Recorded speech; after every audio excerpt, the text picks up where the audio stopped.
माता के मंदिर में लाल पुष्प, लाल चंदन और लाल चूड़ी माँ को समर्पित करिए, प्रेम बढ़ेगा। बच्चा कभी आप जी से कम नहीं बोलेगा, प्रेम की भाषा निकलेगी उससे। माँ जगत जननी की आराधना, जगदम्बा की उपासना। नवरात्रे में 9 दिन में से कोई एक दिन ऐसा ले लो जिस दिन कन्याओं का भोजन कराओ, साथ में उनको लाल चुनरी ओढ़ाओ या कोई लाल वस्त्र, लाल पूजन की सामग्री उनको दो, सुख मिलेगा। भी देवी की आराधना का एक स्मरण का सुख है महाराज।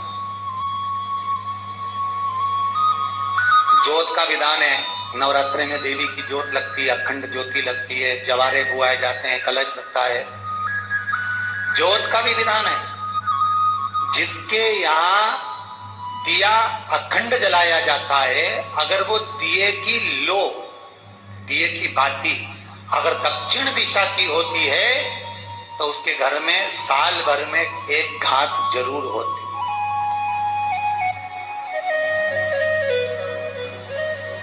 जो दिया अखंड जलता है उसकी बाती का मुख दक्षिण का नहीं होना चाहिए। अगर आपने देवी भागवत का स्मरण करा हो, देवी भागवत को अगर सुना हो, तो देवी भागवत में स्पष्ट किया गया कि पूर्व की ओर मुख करा हुआ दिया, अर्थात पूर्व की ओर ज्योत जो जलाई जाती है वो संपदा की वृद्धि करती है। पश्चिम की ओर मुख कर कर जो ज्योत लगाई जाती है महाराज, वो वैभव को देती है। और उत्तर की ओर जो मुख कर कर ज्योत जलाई जाती है, उत्तर की ओर जो ज्योत का मुख रहता है वो आयु की वृद्धि करती है, घर में अकाल मौत को रोकती है।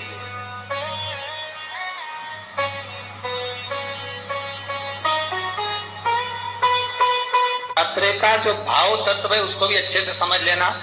दक्षिण की ओर ज्योत ना लगाएं, अगर आपको लगाना है पूरब की लगाएं, पश्चिम की लगाएं या उत्तर की लगाएं। और जितने दिन महारानी जगदम्बा जगतधात्री दुर्गा भवानी, अब की बार माता जी घोड़े पर आई है। हर बार देवी बदल बदल के आती है, इस बार जो नवरात्रे आए वो घोड़े के आए। तो घोड़े पर जो देवी जी आती है वो समृद्धि को देने वाली आती है, लक्ष्मी की वृद्धि करने वाली आती है। जैसी घोड़े की रफ्तार होती है उस रफ्तार से लक्ष्मी घर में आती है। तो ये मत सोचना कि कोरोना महामारी ने हमको नीचे गिरा दिया या कोरोना महामारी ने रोक दिया, कमाई के स्रोत रोक दिए, धन रोक दिया। चिंता मत करना, मेरी माँ जगत जननी दुर्गा भवानी अब की बार घोड़े पर आई है। साल भर में इतना धन दे देगी कि आपने पीछे के 4 साल में नहीं कमाया होगा, इतनी मेरी माँ भंडार भर देगी। ये घोड़े पर आई है, कोई साधारण नहीं हो सकता। देवी भागवत में स्पष्ट किया गया, जब जगदम्बा मगर पर आती है उसका भाव अलग है, और जगदम्बा जब हाथी पर आती है उसका भाव अलग है, और जगदम्बा जब घोड़े पर आती है तो जगत को समृद्धिवान बना देती है, वैभव में कमी नहीं आती। अभी भले दुनिया के लोग अभी रोते हैं कि पैसा नहीं आ रहा, कोरोना महामारी ने सब तोड़ दिया, रोक दिया, पर चिंता ना करना, मेरी माँ अगर घोड़े पर आई है तो उसका सुख आपको जरूर मिलेगा। एक जरा सी मिट्टी की दुकान भी अगर आप खोल कर बैठेंगे तो चांदी और सोना के बराबर कमाएंगे, इतना धन देगी वो माता, साधारण नहीं है मेरी माता।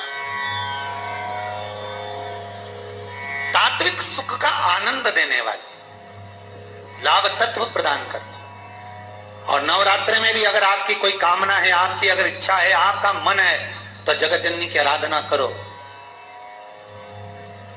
पति और पत्नी में अगर क्लेश है तो जगदम्बा के मंदिर में मक्खन चढ़ाओ, प्रेम बढ़ जाएगा। आपको लगता है कि पति कोई अन्य स्त्री से लगा हुआ है या परिवार टूट रहा है, तलाक तक पहुंच गया है, तो माता के मंदिर में आप ध्वजा लगवाइए, उस ध्वजा पर मक्खन लगाकर लगवाइए, आपको लाभ मिलेगा।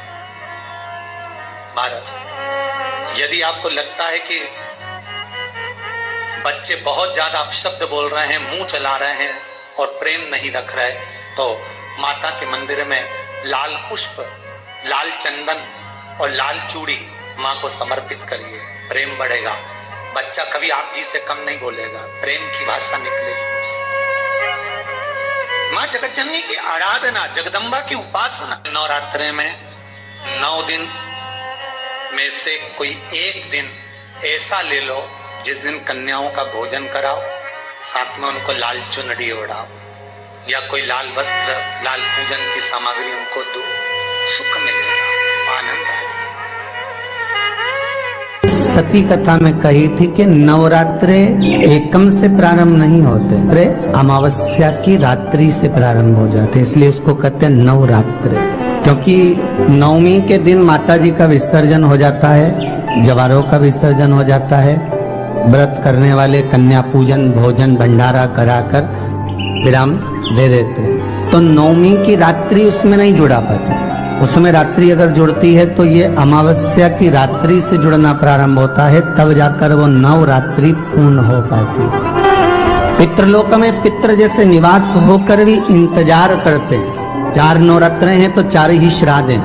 आज मौनी अमावस्या है, श्राद्ध का विराम हो जाता है और कथा अर्थात नवरात्र प्रारंभ हो जाते हैं दूसरे दिन।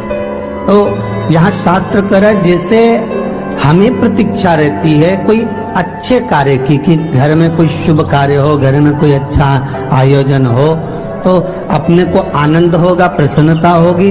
उसी तरह हमारे जो पूर्वज चले गए, जो पूर्वज चाहे वो अधोगति में गए हों, चाहे वो देवगति में गए हों, चाहे वो पितृलोक में निवास कर रहे हों, तो जितने भी पितृलोक में निवास करने वाले पूर्वज होते हैं वो भी ये विचार करते हैं कि हमारे घर के वंश द्वारा, हमारे वंशजों द्वारा कोई ऐसा सत्कर्म हो जिससे हमारे जीवन की वितृप्ति हो और हमें आनंद की अनुभूति हो। और ध्यान दीजिएगा महाराज, आपको चैत्री नवरात्र का स्मरण होगा, आपको शरदी नवरात्र का स्मरण होगा, पर जो आषाढ़ में और माघ में जो नवरात्रे पढ़ते हैं इसका एक आनंद ही दूसरा रहता है। बस इतना जरूर होता है कि दुनिया के लोग वो जो 2 नवरात्रे होते हैं उसमें कलश की स्थापना भी करते हैं, देवी का पूजन भी करते हैं, अर्चना भी करते हैं, मंदिरों में भीड़ भी रहती है और खूब प्रेम से माता का जगराता वगैरह सब होता है। पर ये जो नवरात्रे हैं 2 गुप्त नवरात्रे, इनका लोगों को स्मरण नहीं था। वो तो धीरे धीरे ये टीवी चैनल के माध्यम से कथाकारों ने, वक्ताओं ने स्मरण कराना जब चालू करा, धीरे धीरे बताना, मार्गदर्शन करना जब चालू करा, तब लोगों को ज्ञात होता गया कि कोई गुप्त नवरात्रा भी होता है, उसमें भी देवी की आराधना होती है। ये 4 नवरात्रे अलग अलग अवस्था के हैं, अलग अलग सुख के हैं और अलग अलग आनंद के। आपके घर में पितृदोष है, आपको ऐसा महसूस होता है, तो किसी भी नवरात्रि के पहले जो अमावस्या पड़ती है, जिस दिन अमावस्या रहे उस दिन चावल की कटोरी में एक कपूर का टुकड़ा रख दीजिए, छोटा सा, और कपूर का टुकड़ा रखकर उस कपूर को दरवाजे के बाहर कटोरी में ही, चावल रखी हुई कटोरी में ही उसको पितरों का स्मरण कर कर जला दीजिए। और जलाने के बाद उस चावल को कहीं भी किसी भी वृक्ष की छांव में पक्षियों के लिए डाल दीजिए। शिव महापुराण की कथा कहती है, अगर मान लो पितृ आपको कष्ट दे रहे हैं, पितृ आपको तकलीफ दे रहे हैं, कोई काम नहीं होने दे रहे हैं, या कहीं आपको ऐसा लगता है कि पितरों का दोष है, तो वो पितृ दोष देवी, अब ये जो आप करेंगे ये कब कर रहे हैं? अमावस्या के दिन आप उसको रख रहे हैं, अमावस्या के दिन उसको रखकर रात भर आपने रखा कपूर के साथ में, सुबह एकम पड़ गई, नवरात्रि लग गई, उसी दिन उसको जलाकर आपने पटक दिया। अर्थात उससे देवी और पितृ इन दोनों का आशीर्वाद जो प्राप्त होता है, तो घर में से पितृदोष समाप्त होकर लक्ष्मी की वृद्धि प्रारंभ हो जाती है, कार्य में सिद्धता आ जाती है। और नवरात्रि में भी देवी की आराधना का एक स्मरण का सुख है महाराज। ज्योत का विधान है, नवरात्रि में देवी की ज्योत लगती है, अखंड ज्योति लगती है, जवारे बुआए जाते हैं, कलश लगता है, ज्योत का भी विधान है। जिसके यहाँ दिया अखंड जलाया जाता है, अगर वो दिए की लो, दिए की बाती अगर दक्षिण दिशा की होती है तो उसके घर में साल भर में एक घात जरूर होती है। जो दिया अखंड जलता है उसकी बाती का मुख दक्षिण का नहीं होना चाहिए। अगर आपने देवी भागवत का स्मरण करा हो, देवी भागवत को अगर सुना हो, तो देवी भागवत में स्पष्ट किया गया कि पूर्व की ओर मुख करा हुआ दिया, अर्थात पूर्व की ओर ज्योत जो जलाई जाती है वो संपदा की वृद्धि करती है। पश्चिम की ओर मुख कर कर जो ज्योत लगाई जाती है महाराज वो बेबहू को देती है, और उत्तर की ओर जो मुख कर कर ज्योत जलाई जाती है, उत्तर की ओर जो ज्योत का मुख रहता है वो आयु की वृद्धि करती है। आपको यह वीडियो पसंद आया होगा तो वीडियो को लाइक करिएगा, शेयर करिएगा। मेरे चैनल में नए होंगे तो चैनल को सब्सक्राइब करिएगा। जय माता दी।